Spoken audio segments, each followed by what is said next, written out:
जय भीम साथियों। साथियों, अभी एक पंचायत भी हुई थी यमुनानगर में 31 तारीख को। मैं भी उस पंचायत में गया था और बहुत सारे साथी उस पंचायत में आए हुए थे, लेकिन वहाँ पर जिस तरह का माहौल मैंने देखा वो आप लोगों से बयान करना चाहता हूँ। साथियों, वहाँ पर कुछ साथी हैं जो भाई रमन वाल्मीकि की जो संदिग्ध परिस्थितियों में मौत हुई थी जेल में, उसके प्रकरण को शुरू से लेके ही चल रहे थे भाई दिलीप कंडारा जी। तो उनके ऊपर और एक उनके साथी हैं सोनू, इन सारे लोगों पे पहले भी एफआईआर दर्ज हुई है। लोग जब इकट्ठा किए, इन लोगों ने आंदोलन किया कि हमारे लोगों के साथ अन्याय और अत्याचार हो रहा है। साथियों, ये तीसरी मेरे ख्याल से एफआईआर है दिलीप कंडारा जी पर। और उस दिन जो पंचायत हुई, कुछ जो स्थानीय लोग थे, जो राजनीतिक या चापलूस लोग मैं कहूँगा, उन लोगों के द्वारा भाई दिलीप कंडारा जी को बोलने नहीं दिया गया वहाँ पर, और ये कोशिश रही कि उनकी बेइज्जती की जाए ताकि वो आंदोलन से बाहर चले जाएं। लेकिन मैं सैल्यूट करता हूँ ऐसे साथी को जिन्होंने अपना मान सम्मान बाद में रखा और कौम की लड़ाई को आगे रखा। तो दिलीप कंडारा भाई, आपकी मेहनत को कोई कुछ भी करता रहे, इस आंदोलन को जीवित करने वाले आप व्यक्ति हो। और साथ ही साथ और भी युवा साथी वहाँ पर, सोहेल सडोरा जी, मनदीप टोपरा जी, भाई रिंकू जी और बहुत सारे अनगिनत युवा साथी वहाँ पर लगे हुए थे। साथियों, ये पहली घटना नहीं है वाल्मीकि समाज में। उससे पहले भी वाल्मीकि जाति के लोगों को मारा जाता रहा है। गोहाना का कांड बहुत फेमस कांड रहा है, आपने सुना भी होगा। जो राकेश लारा जी, जिनको हुड्डा की सरकार में मार दिया गया था षड्यंत्र के तहत, और वाल्मीकि जाति के लोगों के घरों को भी जलाया गया था। साथियों, वो आंदोलन भी काफ़ी बड़ा हुआ, लेकिन उसमें भी क्या हुआ पता नहीं चला। बहुत सारी चीज़ें गुमनाम सी हो जाती हैं। बहुत सारे लोग समाज की दुआई देते हैं, लेकिन बहुत सारे ऐसे लोग भी हैं जो सेटिंग भी करते हैं ऐसे प्रकरणों में। साथियों, वहाँ पर कुछ गुंडा तत्व, या मैं कहूँ कि कुछ जो मनवादी ताकतें इस देश पे राज कर रही हैं, उन लोगों ने भी कुछ लोगों को भेजा वहाँ पर जो अपने आप को समाज का रहनुमा कहते हैं। लेकिन साथियों, वहाँ पर जो जहर घोला गया, उन लोगों की तरफ से समाज को तोड़ने का काम किया गया। खूब उन लोगों ने प्रयास किया कि वहाँ पर दोनों जातियाँ, वाल्मीकि और चमार, आपस में भेद हो जाए और ये लोग अलग अलग हो जाएं। लेकिन वहाँ पर ऐसा कुछ नहीं हुआ। उन लोगों की साजिशें नाकाम हुई और वो मीटिंग भी अच्छे तरीके से संपन्न हुई। हालांकि बहुत सारे लोग वहाँ पर आए थे, हम लोग भी गए थे। कुछ लोग बात करते हैं बहुजन समाज की, लेकिन किसी भी लड़ाई को अंजाम तक पहुँचने नहीं दिया जाता। कुछ मनवादी लोग भी हमारे समाज की मीटिंगों में प्रोजेक्ट किए जाते हैं, उनको नेता बताया जाता है। लेकिन मैं सही में अम्बेडकरवादी उस व्यक्ति को मानता हूँ जो बाबा साहब अम्बेडकर की 22 प्रतिज्ञाओं को मानता है, जो बाबा साहब के दिखाए हुए रास्ते पे चलता है, मान्यवर साहब काशीराम जी के दिखाए हुए रास्ते पे चलता है। साथियों, कुछ लोग हुड़दंग मचाते हुए आते हैं सभाओं में। वो फरीदाबाद भी आए थे, जो परशुराम वाल्मीकि जी की हत्या की गई थी। वहाँ भी 3 दिन का टाइम दे के आए थे वो प्रशासन को। मुझे नहीं पता कि उन्होंने क्या किया, लेकिन फरीदाबाद के लोगों का फ़ोन मुझे आया था और कहा था कि संदीप भाई, हमारे को कोई न्याय नहीं मिला अभी तक। कुछ लोग आते हैं, भाषणबाजी करते हैं और चले जाते हैं, बाद में लौट के भी नहीं देखते कि क्या हुआ हमारे साथ। तो साथियों, ऐसे लोगों से सावधान भी रहना आप लोगों को। और दूसरी बात, जो युवा आज भ्रमित है, इस देश में जो बहुजन युवा वो भ्रमित है। बहुत सारे साथी मिलते हैं रैलियों में, और मैं जब उनसे बात करता हूँ तो मैं पूछता हूँ कि भाई आप फलाने के साथ हो, फलाने के साथ हो, तो वो लोग एक बात कहते हैं कि भाई साहब हम तो ईमानदार आदमी का इंतजार कर रहे हैं कि कोई दूसरा काशीराम इस देश की धरती पे पैदा हो और बाबा साहब अम्बेडकर की विचारधारा को आगे बढ़ाए।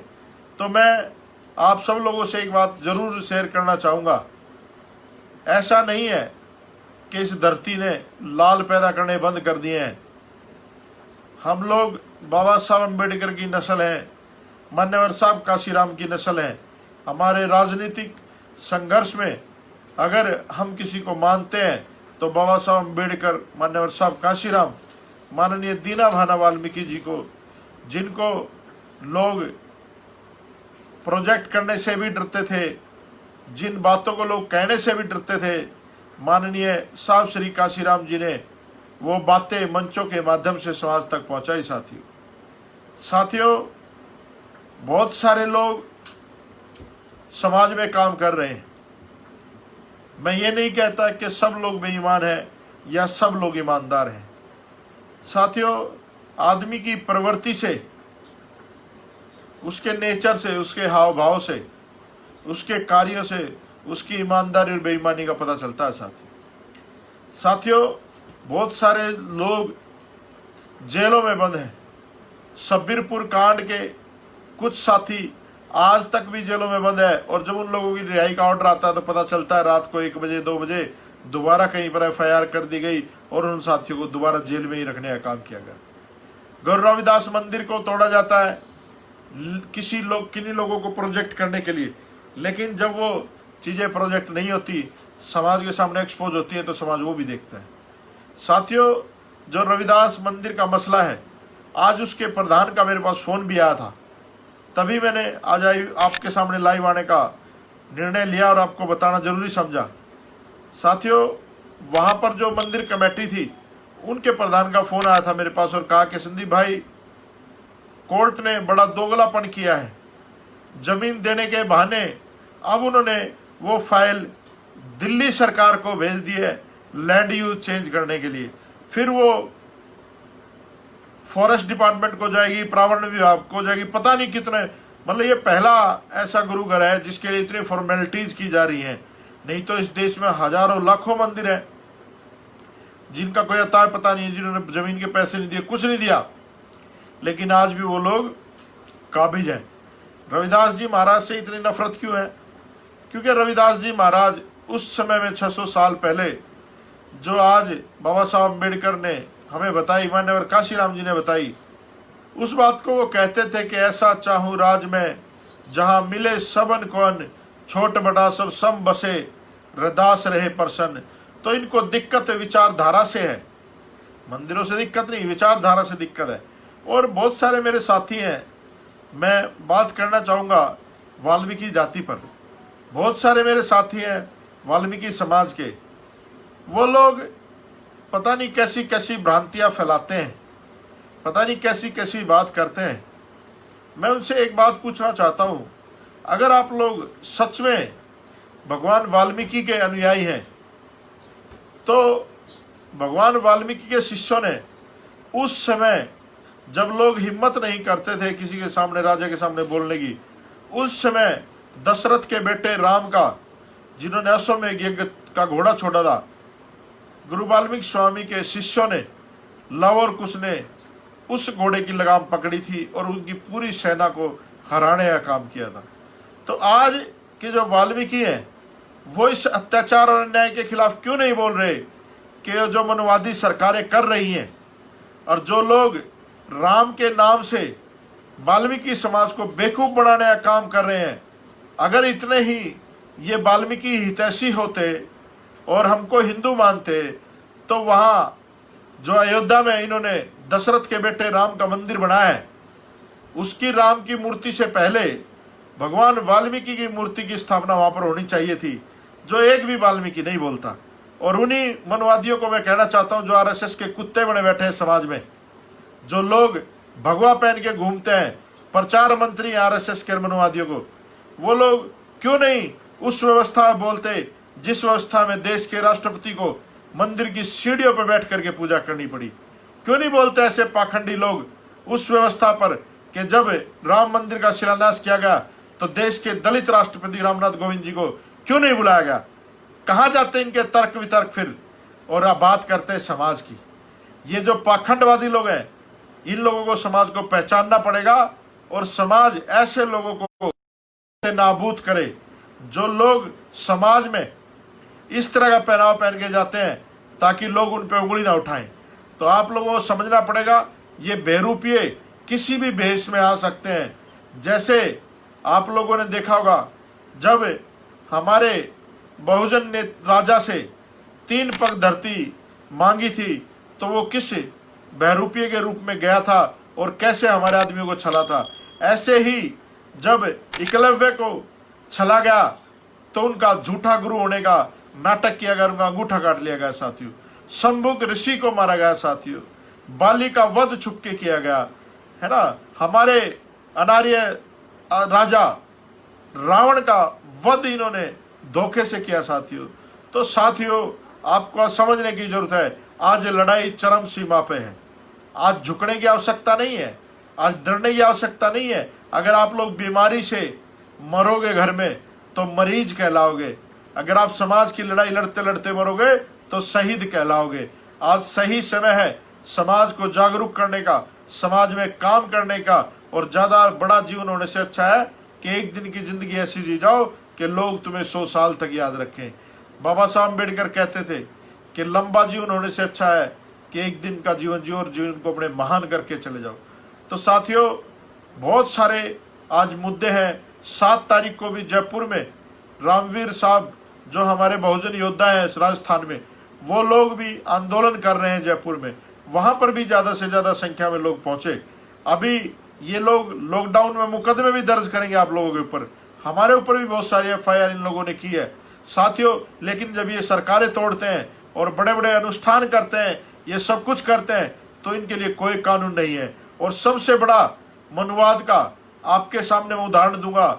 जस्टिस कर्णन को 6 महीने की जेल की गई और प्रशांत भूषण को 1 रुपया जुर्माना किया गया। ये तो इस देश की ब्राह्मणवादी मनुवादी व्यवस्था है साथियों, और ये शुरू से ही होता आया है।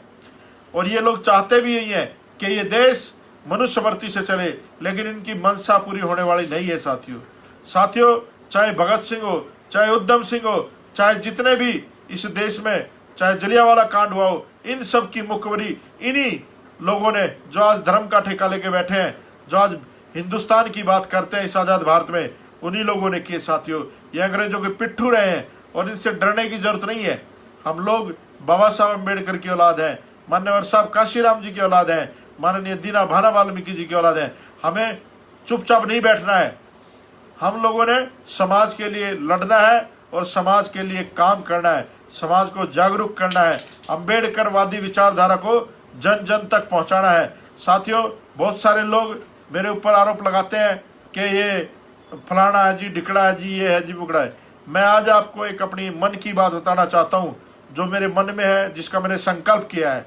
मैं सिर्फ इसलिए अम्बेडकरवाद में आया हूँ क्योंकि मैं चाहता हूँ कि मेरी जो जाति है वाल्मीकि, उस जाति में बाबा साहब अम्बेडकर की विचारधाराएं फैलें और बाबा साहब के मानने वालों का हजूम बढ़े। जैसे आज चमार जाति के लोग इस देश में हुक्मरान करने की बनने की बात करते हैं, वैसे ही वाल्मीकि जाति के लोग, खटीक जाति के लोग, धानक जाति के लोग, कोली जाति के लोग, पासवान जाति के लोग, मेघवाल जाति के लोग, सभी बहुजन समाज की बिरादरी के लोग इस देश का शासक बनने की सोचें और इस देश का शासक बने। क्योंकि हमारे बाप ने, बाबा साहब अम्बेडकर ने इस देश में वोट का प्रावधान किया है, जिसकी वोट ज्यादा होंगी उसका राजा होगा। तो हम लोग इस देश में साथियों 85% है और 85% वालों का राजा नहीं बनता, यहाँ पर 15% लोगों वाला का राजा बन जाता है।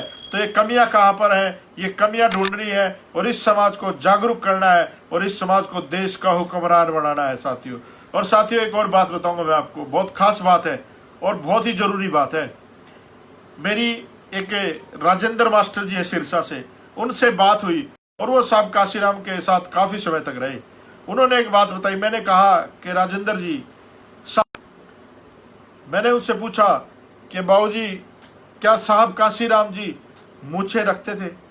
तो राजेंद्र जी ने कहा कि हाँ मूछें रखते थे और वो टाई भी बांधते थे, कोट पैंट भी पहनते थे। एक दिन उन्होंने वो टाई उतार करके फेंक दी, कोट भी उतार करके फेंक दिया और मूछें भी कटवा ली। तो जब एक पत्रकार ने सुबह मुलाकात हुई तो साहब कांसीराम से पूछा कि साहब कांसीराम जी आपने मूछें क्यों कटवा ली, आप पढ़े लिखे व्यक्ति, आपने टाई क्यों हटा दी? जब साहब कांसीराम ने जवाब दिया कि आज मेरी बहन बेटियों की इज्जत लूटी जाती है, मेरे समाज के लोगों को पानी पीने की वजह से या घोड़ी पे चढ़ने की वजह से पीटा जाता है और मैं मूछें तान के कैसे चल सकता हूँ, इसलिए मैं मूछें उस दिन रखूंगा जब इस देश में बहुजन समाज का राज आएगा। उस दिन मैं टाई पहनूंगा जब इस देश में बहुजन समाज का राज आएगा। इस चैनल को सब्सक्राइब करें, इस पर दिखने वाले बेल आइकन को प्रेस करें, जिससे आपको मिले इस चैनल पर आने वाली वीडियो सबसे पहले। अगर वीडियो पसंद आई तो लाइक करें और दोस्तों के साथ शेयर करें। Thanks for watching this video.